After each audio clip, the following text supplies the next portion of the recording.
नाणेगावच्या मुख्य रस्त्यासाठी ग्रामस्थांचे चक्क पाण्यात बसून आंदोलन। रस्त्यावरील खड्डे व साचलेल्या पाण्यामुळे विद्यार्थी, शेतकरी, ज्येष्ठ नागरिक त्रस्त। मागणी मान्य न झाल्यास जिल्हाधिकारी कार्यालयासमोर ठिय्या आंदोलनाचा इशारा। बदनापूर तालुक्यातील नाणेगाव येथील गावात जाणाऱ्या मुख्य रस्त्याची तातडीने दुरुस्ती करण्यात यावी या मागणीसाठी ग्रामस्थांनी मंगळवार दिनांक 7 जुलै रोजी सकाळी 8:30 वाजता अनोखे आंदोलन केले। रस्त्यावर साचलेल्या पाण्याच्या खड्ड्यात बसून ग्रामस्थांनी ग्रामपंचायत प्रशासनाविरोधात तीव्र निषेध व्यक्त केला। ग्रामपंचायत नाणेगाव हद्दीतील मुख्य रस्ता पावसामुळे पूर्णपणे खराब झाला असून ठिकठिकाणी मोठे खड्डे पडले। या खड्ड्यांमध्ये पाणी साचल्याने शाळकरी, विद्यार्थी, ज्येष्ठ नागरिक, शेतकरी तसेच ग्रामस्थांना दररोज मोठ्या अडचणींचा सामना करावा लागत असल्याचा आरोप आंदोलकांनी केलाय। यापूर्वीही ग्रामपंचायतीकडे अनेक वेळा निवेदन देऊन रस्त्याची दुरुस्ती करण्याची मागणी करण्यात आली होती, मात्र त्याची कोणतीही दखल घेण्यात आली नसल्याने अखेर ग्रामस्थांना आंदोलनाचा मार्ग स्वीकारावा लागल्याचं आंदोलकांनी सांगितलंय।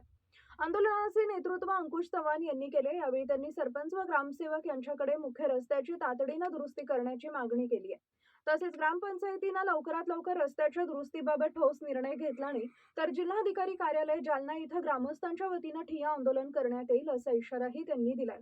या आंदोलनात गावातील महिला, ज्येष्ठ नागरिक, शेतकरी आणि मोठ्या संख्येने ग्रामस्थ सहभागी झाले होते। बदनापूर तालुक्यामध्ये नाणेगाव नगरीमध्ये हे झोपडपट्टी एरिया असून ग्रामपंचायत कार्यालयाचे दुर्लक्ष असल्यामुळे गावकऱ्यांची रस्त्याबद्दल खूप हाल होत असल्या कारणाने सर्वसामान्य नागरिकांमध्ये तीव्र नाराजी व्यक्त होत आहे।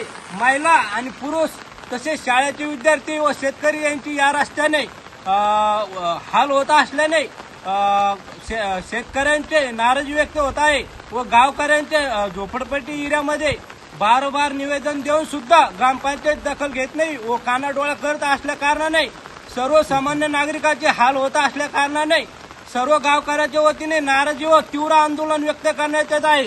जोपर्यंत या गड्ड्यामध्ये मुरुम टाकण्यात येत नाही तोपर्यंत अंकुश भाऊ उठणार नाही। आणि तुम्हाला एक सांगतो, नाद करा पण अंकुश चव्हाणचा करू नका। जर करायचं असेल तर माझ्याशी करा, सर्वसामान्याशी करू नका। याच व्हिडिओच्या माध्यमातून तुम्हाला सांगतो की तुम्ही फक्त फेसबुक, व्हॉट्सअपवर फक्त वाढदिवसाचे पोस्टर टाकू शकता, तुम्ही हे पोस्टर अजिबात टाकू शकत नाही। त्याच कारणानिमित्ताने तुम्ही या रस्त्याची दखल घेऊन या रस्त्या मार्गी लावण्यात यावे। तसेच सर्व गावकऱ्याच्या वतीने व ग्रामपंचायतच्या वतीने या रस्त्याची दखल घेऊन या नागरिकांना न्याय मिळवून देण्यात यावे। या रस्त्याने सर्वसामान्यांचे हाल होत आहे।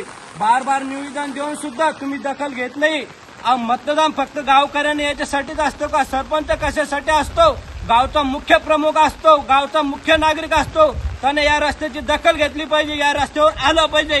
तुम्ही फक्त 2च वेळ येतात, 26 जानेवारी 15 ऑगस्ट। तुम्ही आता येऊन बघा या एरियामधल्या सर्व नागरिकांचे काय हाल होत आहे। हे हाल तुम्ही डोळ्याने पहा आणि नंतर विचार करा। अरे बाबा मुरुम टाकले द्यावी, अरे रस्त्याची इकडे येऊन पहा, सरपंचांना उपसरपंचांना इकडे येऊ। हा काय जायला सुद्धा रस्ता नाही इकडे। जर तुम्ही या व्हिडिओची दखल नाही घेतली तर जिल्हा अधिकारी, कलेक्टर साहेब यांच्या दलांना तीव्र ठिय्या आंदोलन करण्यात येईल, याची दखल घ्यावी असा इशारा देतो। बोला ना, बोला।